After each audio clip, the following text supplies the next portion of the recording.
Bonjour, j'espère que vous allez bien. Alors, ça y est, hein, c'est les énergies du mois de mars. Moi, je suis toute contente parce que c'est le printemps, les jours rallongent. Et puis, le printemps, c'est toujours l'espoir d'un renouveau. C'est quand même rassurant de savoir que, quoi qu'il arrive, le printemps revient. Bon, sur ces considérations, j'espère que vous allez bien, que vous vous portez bien où que vous soyez. Euh, Qu'est-ce que je voulais vous dire? Eh bien, je vais faire les guidances en utilisant les mêmes jeux que le mois dernier, ou à peu près. Donc, pour ceux qui aiment bien savoir les jeux que j'utilise, je vous invite à regarder le début de la vidéo, enfin des vidéos d'astromancie du mois de février, où je présente rapidement les jeux. Et là, je vais introduire un autre jeu qui s'appelle la Sibylle des salons. Alors, c'est un jeu qui est très très vieux, qui a été remis au goût du jour par Grimaud. Grimaud qui est l'éditeur de ces cartes-là, parce qu'il y avait dans ces illustrations un petit peu vintage des choses qui passeraient plus aujourd'hui, hein, faut le dire. Et d'ailleurs j'ai pu comparer puisque moi j'avais la vieille édition, que voilà. Vous voyez, elle n'est pas récente puisqu'elle est de 1969. Je l'utilise jamais, je pense qu'elle appartenait à ma grand-mère. Voilà, donc j'ai fait l'acquisition de la nouvelle édition. Et puis, ça permettra de voir aussi, après les premiers tirages, le côté plus pratico-pratique des choses. Vous savez, bon, on vit quand même tous dans la vie matérielle et parfois on a besoin de savoir aussi concrètement ce qui se passe. Donc, on va essayer avec ce jeu-là. Je ferai un petit tirage qui s'appelle les Chroniques de la Sibylle pour voir, pour faire un petit bilan de sa vie, voir comment on peut l'équilibrer. De sa vie à l'instant T, bien sûr. Voilà, écoutez, on va y aller tout de suite et on va commencer par le premier signe. Alors, le premier signe pour ce mois de mars, le voilà, les Vierges. J'espère que vous allez bien, les Vierges. On va tout de suite tirer deux cartes de guidance. Alors, pour les Vierges, pour ce mois de mars 2023. Hop, la voilà. S'amuser. Eh bien, écoutez, voilà, c'est très printanier. D'ailleurs, on a des belles fleurs, un papillon. S'amuser. Écoutez, je vous le souhaite parce que la joie et l'amour sont les énergies les plus hautes. Alors, cultivons la joie. On va regarder maintenant avec le jeu, comment il s'appelle celui-là? Je crois que c'est l'oracle des fées. Oui, c'est ça, l'oracle des fées. Alors, qu'est-ce qu'il nous dit? Ah il nous dit le printemps. Non mais écoutez, j'aurais voulu le faire exprès. J'aurais voulu le faire exprès. Vos désirs se manifestent pleinement à l'éclosion des fleurs. Je vous parlais des fleurs, justement, des papillons, du printemps, du mois de mars. Bon, vous, on peut dire que vous êtes tout à fait raccord avec les énergies. Alors, on va demander à l'oracle du soleil, en 5 cartes, pour les vierges. Qu'est-ce qui peut se passer? Dans quel état d'esprit vous êtes en ce mois de mars? Allez, en 5 cartes. Bon, là, ça fait trop. Je vais aller les tirer. J'aime bien quand elles sautent. C'est vrai que c'est mieux, mais quand on fait une vidéo, c'est pas pratique parce que c'est très long. Alors, Vierge.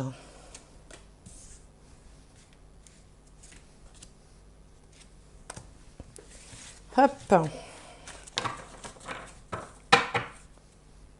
Alors, est-ce que vous voyez déjà? Oui, pas tout à fait.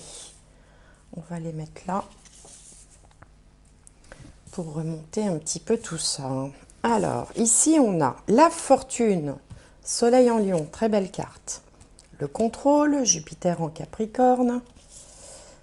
Ici, on a le compagnonnage, lune en balance, l'optimisme et l'ordre. L'ordre, lune en vierge. Écoutez, c'est pas mal du tout. Alors vous, franchement, là, vous avez la pêche. On ne peut pas dire autrement. On n'a que de très belles cartes. Alors, sur vous, soleil en lion, la fortune. La fortune, c'est la chance. Dans les cartes, on parle de bonne fortune. C'est c'est la chance. On a envie de se montrer. C'est un peu comme si vous sortiez de votre grotte après une période d'hibernation.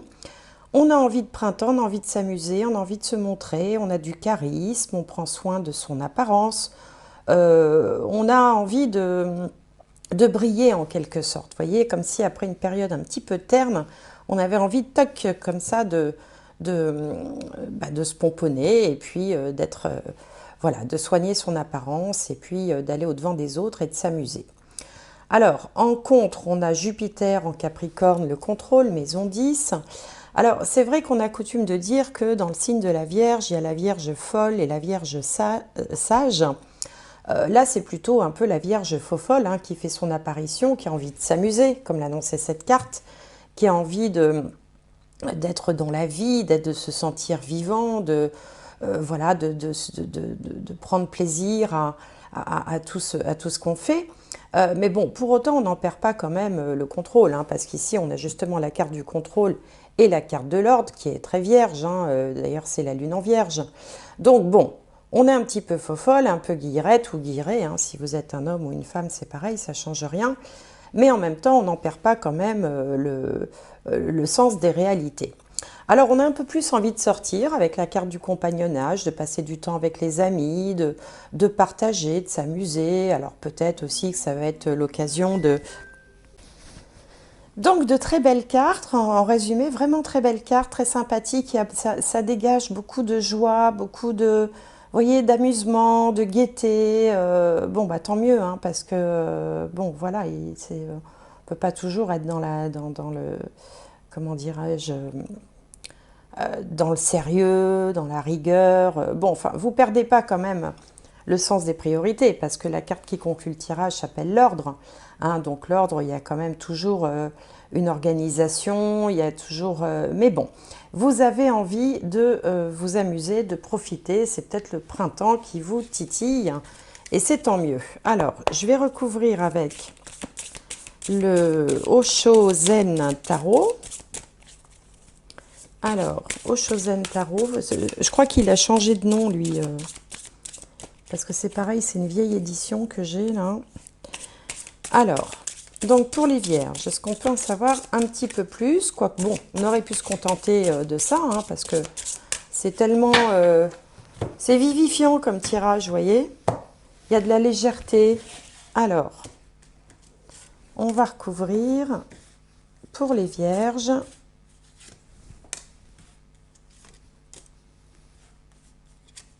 Voilà.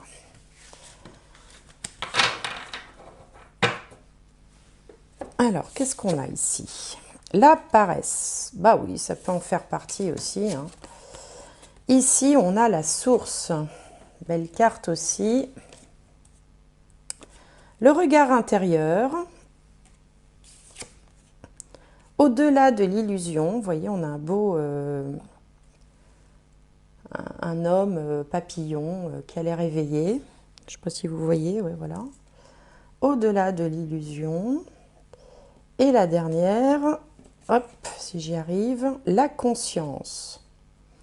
Alors là, on est beaucoup plus dans des choses... Alors autant dans la première...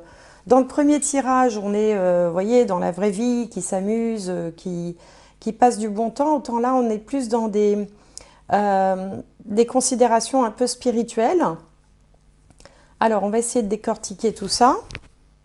Alors ici, avec la paresse, ben, c'est un petit peu aussi le fait de profiter, de jouir de ces bonnes énergies. Vous voyez, c'est cet homme-là, il est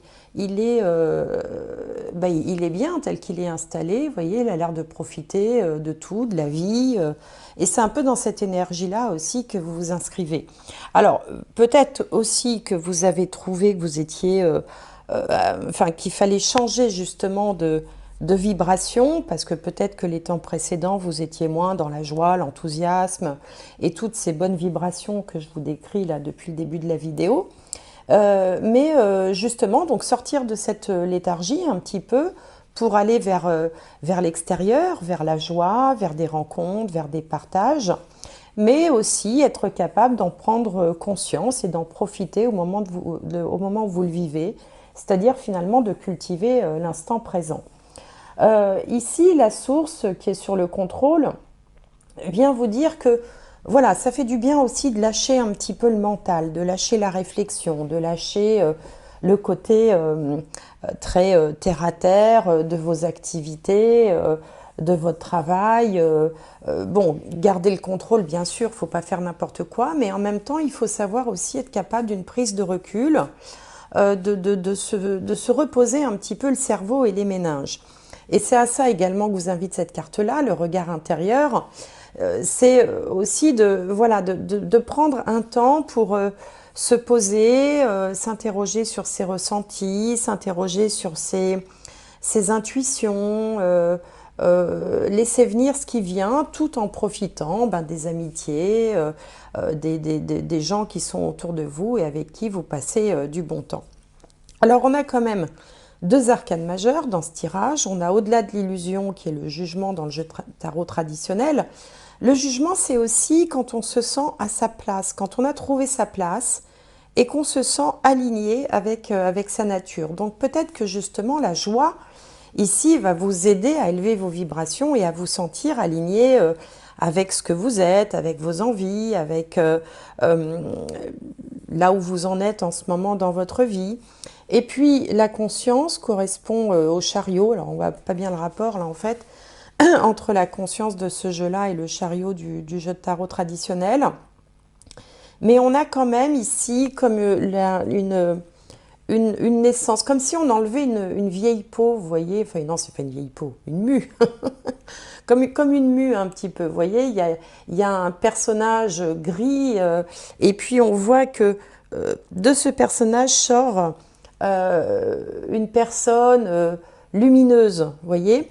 Donc il y a quand même cette idée, je vous disais en début de vidéo, comme si vous sortiez de votre grotte après une période d'hibernation. Eh bien c'est un peu confirmé là, mais aussi bien dans ce que vous allez faire, dans vos actes, dans votre façon de laisser venir à vous un petit peu de gaieté, un peu de joie de vivre, mais en même temps il y a quand même une réflexion plus spirituelle, un ressenti qui est de l'ordre d'une, voyez, d'une transformation un petit peu. Bon, voilà ce que j'avais à vous dire avec ce premier tirage, enfin ce premier message, on va dire. Alors, on va regarder maintenant avec la Sibylle des salons. Ce jeu, voilà, un peu différent. Et donc, on va faire le tirage des chroniques de la Sibylle. Donc, je vais tirer 4 cartes. Alors, je mélange un petit peu pour les vierges. Et on va tirer 4 cartes.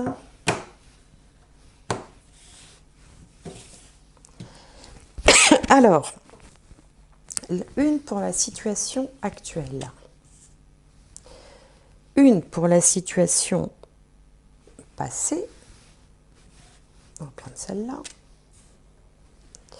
Une pour la situation future et une dernière qui sera, eh ben celle-là, elle a voulu venir, le conseil à adopter. Alors,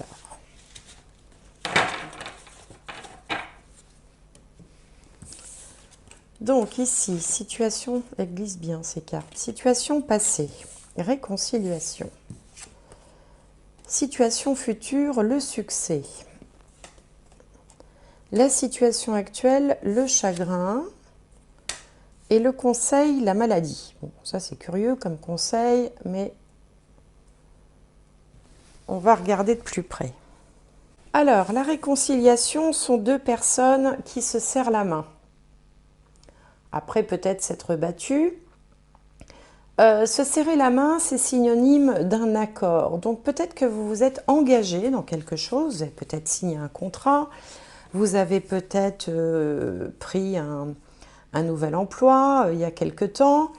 Et puis, bon, ça donne pas tout à fait exactement encore avec cette carte du chagrin, mais qui ne signifie pas forcément le chagrin. Ça donne pas tout à fait exactement les fruits que vous auriez espérés. C'est pas encore complètement prolifique au point de vous satisfaire, Mais on voit bien avec la carte du succès dans la situation future que ça va venir.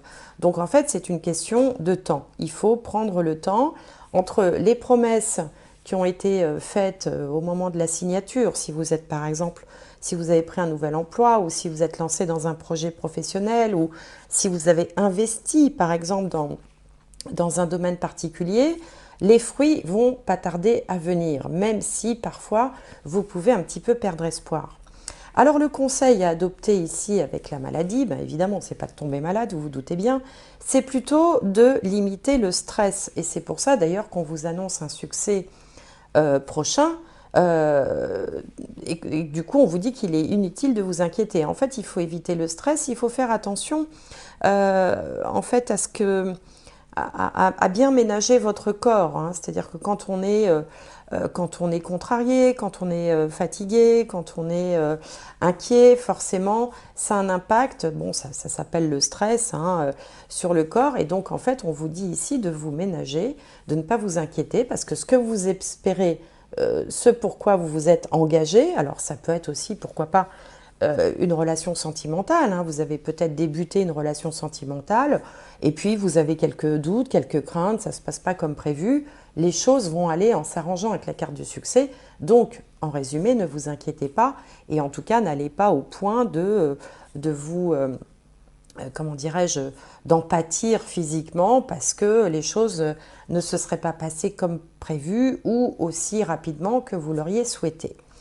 Donc, tout ça pour dire qu'il n'y a pas lieu de s'alarmer, qu'il est temps de s'amuser, et puis s'amuser, ça élève les énergies, ça permet aussi ça élève les énergies, donc on se sent mieux, donc on est plus efficace, on est plus optimiste, on est plus confiant également, et donc c'est exactement ce que vient vous dire ce dernier tirage.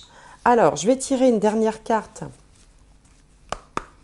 Une dernière carte conseil pour les Vierges pour ce mois de mars 2023. Allez, qu'est-ce qu'on va vous dire pour conclure pour ce mois de mars 2023 ?